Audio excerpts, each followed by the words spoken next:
बिस्मिल्लाहिर्रहमानिर्रहीम। स्टूडेंट्स अस्सलाम वालेकुम व रहमतुल्लाह। Today's we are going to discuss conventions for units और टाइप्स ऑफ एरर्स। ये हम दो टॉपिक आज डिस्कस करेंगे। तो ये हमारा लेक्चर नंबर 3 है, chapter number 1 measurements first year physics का। तो सबसे पहले जी कन्वेंशंस फॉर इंडिकेटिंग यूनिट्स। तो हम यूनिट जब लिखते हैं मुख्तलिफ वैल्यूज़ के साथ तो उसका एक तरीक़ाकार है, उसको हम डिस्कस करते हैं। जैसे कि कहीं फोर्स लिखनी हो, F = 10, हम ऐसे ये जो मेथड है ना, जैसे हम कहते हैं जी कि नेम आ गया तो फर्स्ट लेटर कैपिटल हो जाएगा 10 न्यूटन, ये रॉन्ग मेथड है। ये n नहीं लिखना, इस तरह नहीं लिखना, ये स्मॉल केस लोअर केस में लिखना है। ये न्यूटन NEW।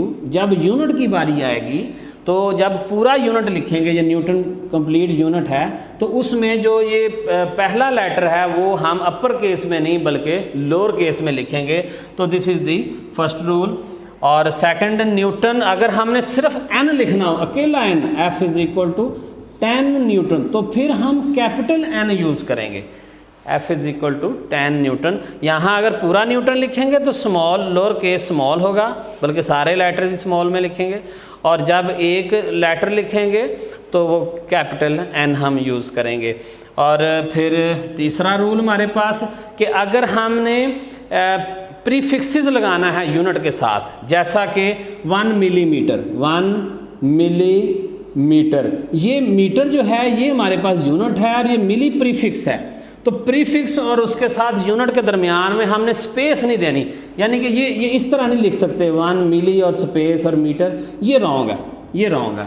तो ये हम स्पेस इसमें नहीं देंगे। इसी तरह चौथा रूल है जी, अगर दो यूनिट कंबाइन हुए हों, जैसे कि टॉर्क का यूनिट है, टॉर्क का यूनिट है जी न्यूटन मीटर, न्यूटन मीटर। तो इसमें देखें न्यूटन और मीटर के दरमियान में स्पेस देनी है, क्योंकि ये न्यूटन प्रीफिक्स नहीं है मीटर का। सो दो यूनिट्स हैं, जब दो यूनिट्स ऐसे इकट्ठे लिखेंगे न्यूटन मीटर, तो इसके दरमियान हमें ये स्पेस देनी होगी। फिर compound prefixes are not allowed, जैसा कि ये आपको नज़र आ रहा है कि 1 micro farad is not allowed, ये रॉन्ग है, ये रॉन्ग है। हाँ, अगर हमें इसको फिर सिंप्लीफाई करके लिखना पड़ेगा कि मैं लिख देता हूँ माइक्रो 10⁻⁻6 और दूसरा माइक्रो भी 10⁻⁻6, और ये बन जाएगा 1 × 10⁻12 और फैरेड, तो ये पिको बन गया, 1 पिको फैरेड। तो सिंगल प्रीफिक्स अलाउड है, डबल प्रीफिक्स इस तरह किसी क्वांटिटी के साथ अलाउड नहीं है।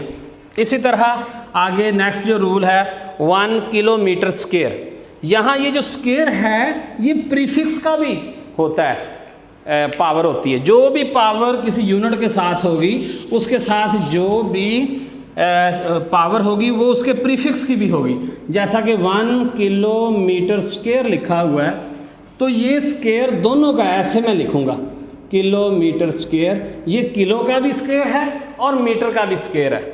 और अगर मैं इस 10⁻³ है किलो, 10⁻³ मीटर स्क्वायर, तो सॉल्व करूँगा 1 × 10⁻³ का स्क्वायर होगा 10⁻6 और ये मीटर स्क्वायर, तो इसकी कन्वर्जन कुछ इस तरीके से होगी।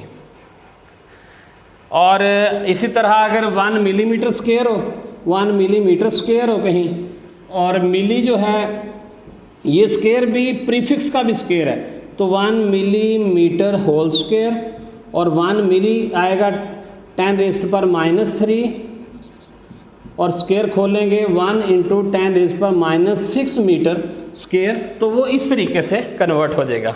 और लास्ट पॉइंट जो हमारा है, measurement in laboratory should be in most convenient unit.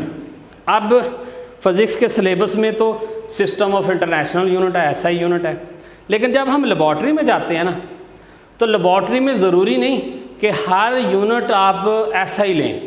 जैसा कि आप अगर वहाँ कोई छोटा सा मैस मेजर करना चाह रहे हैं तो मैस मिलीग्राम में भी मेजर किया जा सकता है, मैस माइक्रोग्राम में भी मेजर किया जा सकता है। अगर आप जाते हैं जी हम वर्नियर कैलिपर से रीडिंग ले रही हैं तो उसमें जो लेंथ है वो सेंटीमीटर में भी ली जाएगी, और माइक्रोमीटर में जाते हैं तो लेंथ मिलीमीटर में भी ली जाएगी।